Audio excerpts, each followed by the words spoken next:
Hi friends, അസ്സലാമു അലൈക്കും. ബിസ്മി കിച്ചണിലോട്ട് എല്ലാവർക്കും സ്വാഗതം.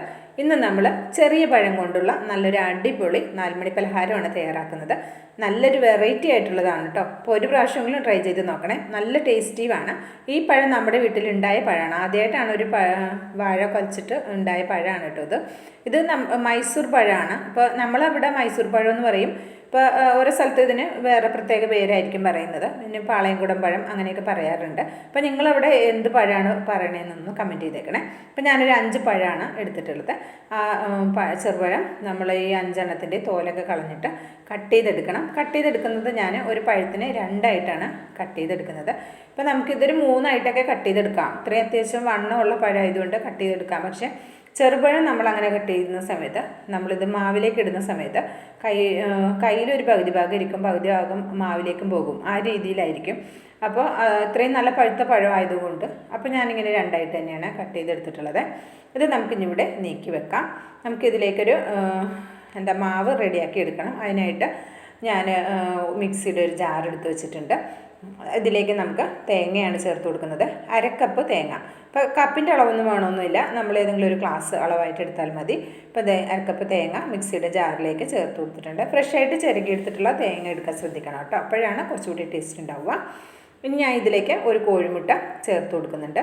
ഇപ്പോൾ കോഴിമുട്ട ഇതിലേക്ക് ചേർത്ത് കൊടുക്കുക. അതിന് ശേഷം ഞാൻ ഇതിലേക്ക് ചേർത്ത് കൊടുക്കുന്നത് കുറച്ച് വെള്ളമാണ്. ഇതൊന്ന് അരയാൻ ആവശ്യമായ വെള്ളം, ഒരു 1/4 ഗ്ലാസ് വെള്ളമൊക്കെ തന്നെ ചേർത്ത് കൊടുത്തിട്ടുള്ളൂ. ഇനി ഇതിലേക്ക് നമുക്ക് ഫ്ലേവറിനായിട്ട് ഏലക്കയുടെ പൊടി ചേർത്ത് കൊടുക്കാം. 1 ടീസ്പൂൺ ഏലക്ക, പഞ്ചസാര ചേർത്ത് പൊടിച്ചിട്ടുള്ള പൊടിയാണ്. അല്ലെങ്കിൽ ഇതിന് പകരം ഒരു 3-4 ഏലക്ക ചേർത്ത് കൊടുത്താൽ മതി. ഞാനിതിപ്പോൾ നന്നായിട്ടൊന്ന് അരച്ചെടുക്കുകയാണ്. നല്ല പേസ്റ്റ് പോലെ അരക്കണ്ട കേട്ടോ, ഒരു പിരിവിരുന്നനെ അങ്ങനെ അരച്ചെടുത്താൽ മതിയാകും. ഇനി ഇത് ഞാൻ ഇതൊരു ബൗളിലേക്ക് ഇട്ട് കൊടുത്തിട്ടുണ്ട്. ഇനി ഇതിലേക്ക് ഞാൻ 1 ടേബിൾ സ്പൂൺ പഞ്ചസാര ചേർത്ത് കൊടുക്കുന്നുണ്ട്. ഇപ്പോൾ പഞ്ചസാര നമ്മൾ ആ തേങ്ങയിലേക്ക് ചേർത്ത് അരച്ചെടുത്താലും മതിയാകും. അപ്പോൾ ഞാൻ ഇതിലേക്കാണ് ചേർത്ത് കൊടുത്തത്. ഞാൻ 250 ml കപ്പിൽ 1 കപ്പ് മൈദയാണ് എടുത്തിട്ടുള്ളത്. ആ മൈദ ഇതിലേക്ക് ചേർത്ത് കൊടുക്കുക. ഇനി മൈദ ഉപയോഗിക്കാത്തവർക്ക് ഗോതമ്പ് പൊടി യൂസ് ചെയ്യാം. ഗോതമ്പ് പൊടിയാണ് യൂസ് ചെയ്യുന്നതെങ്കിൽ 1 ടേബിൾ സ്പൂൺ റവ കൂടി ചേർത്ത് കൊടുക്കണം കേട്ടോ. ഇനി ഇതിലേക്ക് ആ മിക്സിയുടെ ജാറിലേക്ക് കുറച്ച് ഒരു 1/2 ഗ്ലാസ് വെള്ളം ഒഴിച്ചിട്ട് ഒന്ന് എല്ലാവരുടെയും ഒന്ന് മിക്സ് ചെയ്തിട്ട് ഇതിലേക്ക് ഒഴിച്ച് കൊടുത്തിട്ടുണ്ട്. ഇനി ഒരു കളറിന് വേണ്ടി മാത്രം ഒരു 2 പിഞ്ച് മഞ്ഞൾപ്പൊടി ചേർത്ത് കൊടുത്തിട്ടുണ്ട്.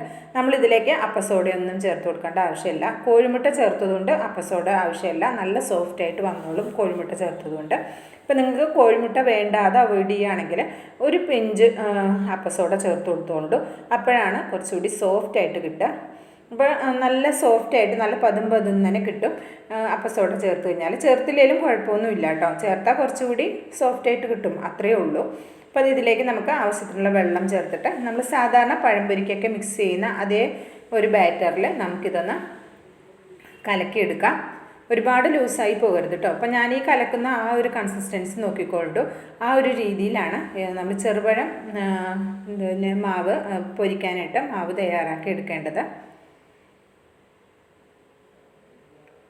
അതെ, അത്യാവശ്യം നല്ല രീതിയിലൊന്ന് മിക്സ് ചെയ്തെടുത്തിട്ടുണ്ട്. ടേസ്റ്റ് ബാലൻസിന് വേണ്ടിയിട്ട് ഞാനൊരു 2 പിഞ്ച് ഉപ്പ് ചേർത്ത് കൊടുത്തിട്ടുണ്ട്. ഉപ്പ് കൂടെ ചേർത്തിട്ട് ഒന്നുകൂടി ഒന്ന് മിക്സ് ചെയ്തെടുക്കാം. അതെ, ഇപ്പോൾ അത് മിക്സ് ചെയ്തെടുത്തപ്പോൾ കണ്ടോ, ഇതിൻ്റെ കൺസിസ്റ്റൻസി ഈ ഒരു രീതിയിലാണ് വേണ്ടത്. അപ്പോൾ ഞാൻ മിക്സ് ചെയ്തെടുത്തിട്ടുണ്ട്. നമ്മൾ റെസ്റ്റ് ചെയ്യാനൊന്നും വെക്കേണ്ട ആവശ്യമില്ല കേട്ടോ. ഇപ്പം തന്നെ നമുക്കിത് ഫ്രൈ ചെയ്തെടുക്കാവുന്നതാണ്. ഇത് നല്ല ടേസ്റ്റി ആയിട്ടുള്ള ഒരു സ്നാക്കാണ്. അപ്പോൾ നമ്മൾ സാധാരണ നേന്ത്രപ്പഴമാണ് പഴംപൊരി ഉണ്ടാക്കാറ്. അപ്പോൾ ഇത് ചെറുപഴം വെച്ചൊന്ന് റെഡിയാക്കി നോക്കുള്ളൂ, തീർച്ചയായും നിങ്ങൾക്ക് ഇഷ്ടമാകും. അപ്പോൾ ഞാൻ അതേ കുറച്ച് ഓയിലൊന്ന് ചൂടാക്കാൻ വെച്ചിട്ട് ഓയിൽ അത്യാവശ്യം നന്നായിട്ട് ചൂടായി വന്നിട്ടുണ്ട്. അപ്പോൾ നമുക്കിത് പഴം ഈ മാവിലൊന്ന് മുക്കിയിട്ട് ഫ്രൈ ചെയ്തെടുക്കാം.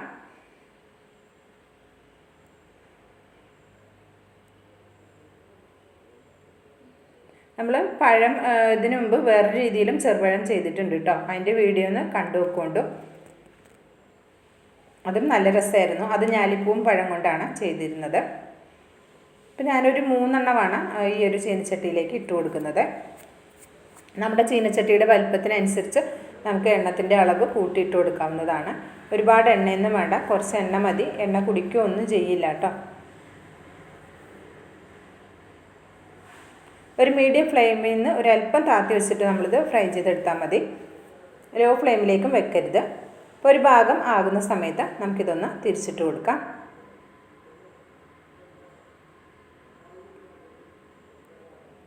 വളരെ സിമ്പിളായിട്ട് ചെയ്തെടുക്കാവുന്ന നല്ല ടേസ്റ്റി ആയിട്ടുള്ള എന്നാൽ കുറച്ച് വെറൈറ്റി വരുത്തിയിട്ടുള്ള നല്ല ടേസ്റ്റി ആയിട്ടുള്ള ഒരു അടിപൊളി പഴംപൊരിയാണ് കേട്ടോ, ചെറുപഴം പഴംപൊരി. അപ്പോൾ എല്ലാവരും ഒന്ന് ട്രൈ ചെയ്ത് നോക്കണം കേട്ടോ. അപ്പോൾ ഇത്രേ ഉള്ളൂ, വളരെ ഈസിയായി ചെയ്തെടുക്കാവുന്ന ഈ പഴംപൊരി ട്രൈ ചെയ്ത് നോക്കി അഭിപ്രായം അറിയിക്കണം, ലൈക്കും ചെയ്യണം. ബിസ്മി കിച്ചൻ എന്ന യൂട്യൂബ് ചാനൽ സബ്സ്ക്രൈബ് ചെയ്യാതെ കാണുന്ന എൻ്റെ പ്രിയ കൂട്ടുകാർ ഒന്ന് സബ്സ്ക്രൈബ് ചെയ്ത് അടുത്ത് വരുന്ന ബെല്ലൈക്കൺ എനേബിൾ ചെയ്ത് വെക്കുമ്പോൾ ഓൾ എന്ന ഓപ്ഷൻ കൂടി സ്വീകരിക്കാൻ മറക്കരുത്.